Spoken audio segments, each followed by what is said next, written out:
Welcome to another video.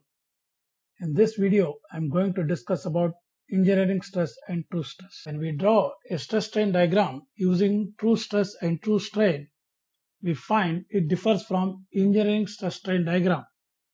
Engineering stress is considered in the elastic ring where reduction in area and elongation is very small. True stress is considered in plastic ring where reduction in area and elongation is considerable one. Engineering stress strain can be calculated based on original length and original area as there is no change. True stress, true strain is calculated based on the instantaneous length and the instantaneous area as deformation is considerable. Engineering stress strain curve is used to specify the mechanical properties for design, whereas true stress strain curve is used to determine the behavior of the material in processing of the material such as forming.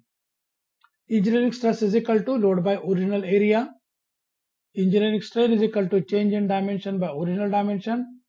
True stress is equal to load by instantaneous area. True strain is equal to incremental change in dimension divided with the instantaneous dimension. Formulas are: a cylindrical specimen of medium carbon steel having an original diameter of 20 mm when subjected to the tension test has a fracture strength of 450 megapascal. Its final diameter at fracture is 12 mm.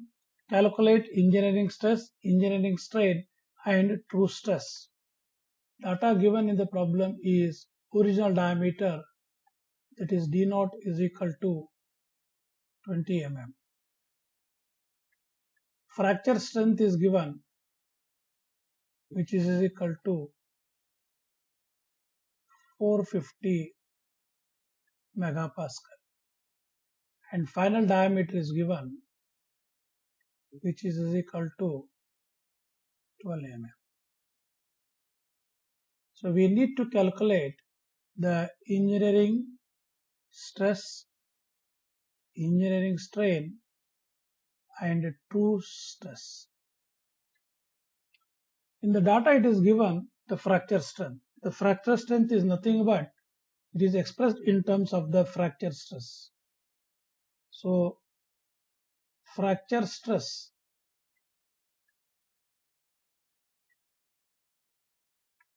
is equal to the load divided by the original cross-sectional area.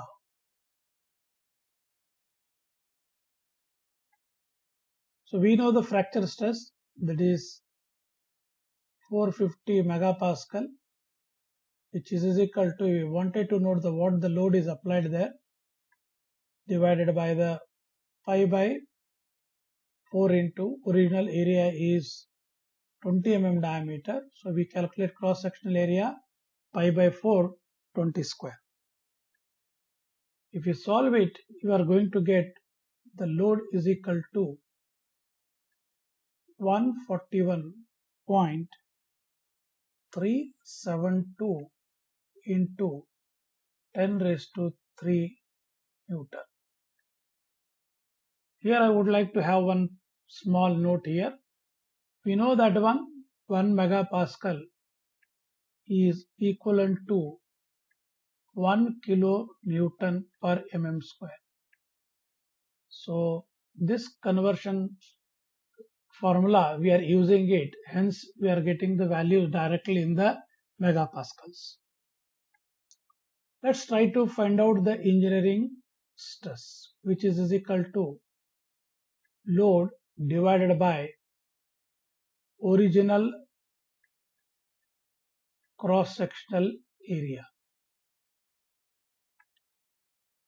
So which is equal to 141.372 into 10 raised to 3 divided by pi by 4 into 20 square. So when you calculate it, it comes out to be 450 megapascal. So in order to calculate the true stress, we have to consider the final area or the area at the final instant divided by the, what we can write it here, final cross-sectional area, which is equal to 141.372 into 10 raised to 3 whole divided by pi by 4 into 12 square. So when you calculate it, so you are going to get 1250 megapascal. So now we need to calculate the strain, which is nothing but change in diameter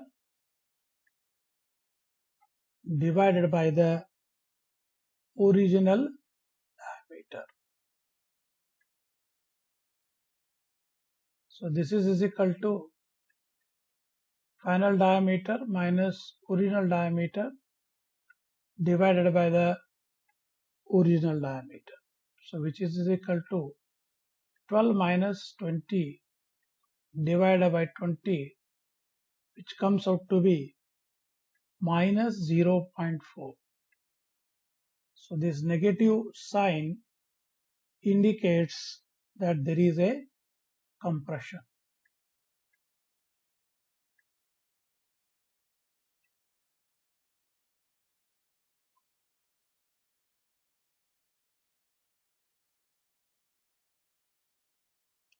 A copper wire has a nominal strength of 300 megapascal. Its ductility is 77%. Reduction of area. Calculate the true stress for fracture. Data given here is nominal strength is equal to 300 megapascal. This nominal strength is nothing but it is a engineering strength. And the 77 production in area is given.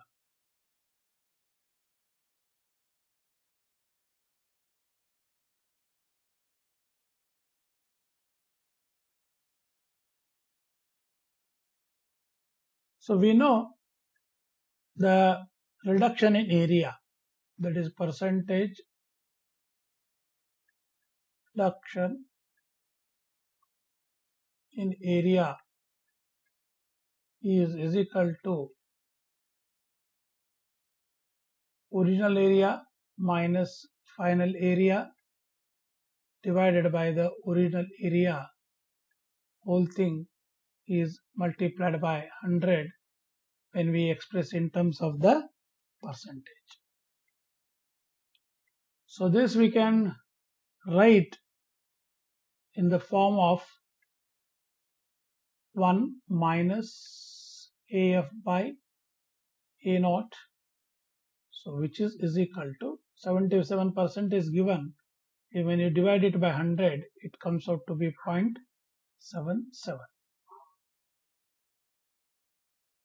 So now we can write AF by A naught is equal to 1 minus of 0.77. So 1 minus 0.77 is equal to 0.23. So we can write that AF and A naught in terms of the stresses. How I will show you here. So if you consider the engineering stress, which is equal to load by cross-sectional area. So now A naught is equal to, I can write it EF by sigma E. Similarly, the true stress is equal to force divided by the final area. So the final area is equal to, I can write EF divided by sigma T. Let's substitute the values for this.